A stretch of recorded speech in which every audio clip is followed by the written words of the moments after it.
Message of hope. The purpose behind periodic planetary destructions is for people to learn the legitimacy of my instructions. It's necessary for a new planetary construction. Until a drought occurs, the rains can't create an environmental reconstruction.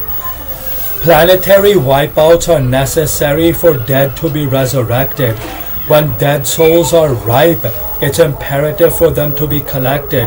Air, water, and soil conditions must change for them to awaken as intended. So in order for dead to come to life, the living must die, just as seasonal changes cannot be prevented. However, before I wipe out, for those who desire to survive, I send a warning for people to be protected. However, when the time comes, most people are too busy, distracted, they've forgotten, or simply they cannot accept it. Most people contradict what they themselves requested and end up causing themselves to become rejected. There is no divine punishment which is not self-inflicted. When seasonal changes occur, most plants and animals will become adapted, but most humans are distracted, so they get caught when they least expect it. If you die in a state where you are shocked or tormented, it runs the risk of you becoming developmentally defected. I cannot allow you into my heavenly cube if you are vibrationally negatively affected. Otherwise, my embryos can become developmentally arrested. In my laboratories, new species of life are being created and experimented. I'm creating new species of life. I cannot risk losing what I invented. Let me repeat for those who did not comprehend it. Noah's flood, the plagues of Egypt, the destruction of Temple of Jerusalem after Solomon were necessary events for the dead to be resurrected. Because just like tadpoles require changes in daylight hours to change into froglets, human souls require changes in environmental conditions for reawakening to be affected. Therefore, I must conduct these periodic extinctions so my larva, which is humanity, my caterpillar, to be harvested, taken into my cube to be judged, evaluated, and accordingly reinvented. Unless you choose to be rejected by rejecting him whom I selected, in which case you will be thrown to the ravens and vultures to be eaten and digested. Pay attention to what I am now suggesting. Please buy and store imperishable food enough for 7 years before prices become unrelenting. Water will become toxic, so beware of what you are ingesting. Please bring vined plants and thick foliage inside your house so oxygen can be vented.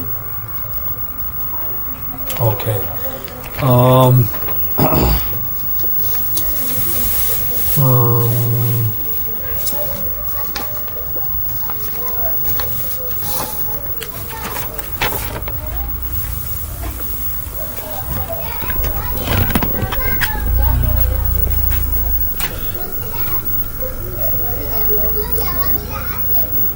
Okay, this is my rough drawing of the kingdom of heaven. This is actually a cube. It has it's a spaceship, and it has 7 layers, 7 levels, 7 heavens. What is in the middle is a minaret. This thing is a minaret. It's there's a throne inside of it. God sits on the throne. It's encased in a mountain. Behind it is like an emerald and golden and diamond encrusted city. It is very spectacular. In front of it is the garden, but directly in front of the throne is a fountain, and in front of the fountain is a big tree, the tree of life, Sidrat al-Muntaha, the banyan tree. In different cultures it's called by different names. It's very, very big. It's over 150 miles tall, like 220 kilometers. It's very big. When the kingdom of heaven comes to earth, each layer goes to each different continent. Inside the city, there are facilities like laboratories where God and the angels are designing new species, and they are going to cause the new species to inherit the earth once they conduct their mass extinction event. Once life is wiped out, then the spaceship opens up, and the water which is flowing out of the fountain, it flows down to the earth. It spills over out of the spaceship. It goes into the earth. The seeds from the trees of heaven, they scatter and they blow into the earth until the earth is colonized with the seeds of heaven and the water of heaven. So the old earth is then converted into a new earth. So I suggest people get imperishable foods and get ready. I don't know when it's going to happen, but be prepared, because by the time you make up your mind, the food prices are going to rise. So don't wait until it's too late. Take preventive action, and you cannot say that you were not warned.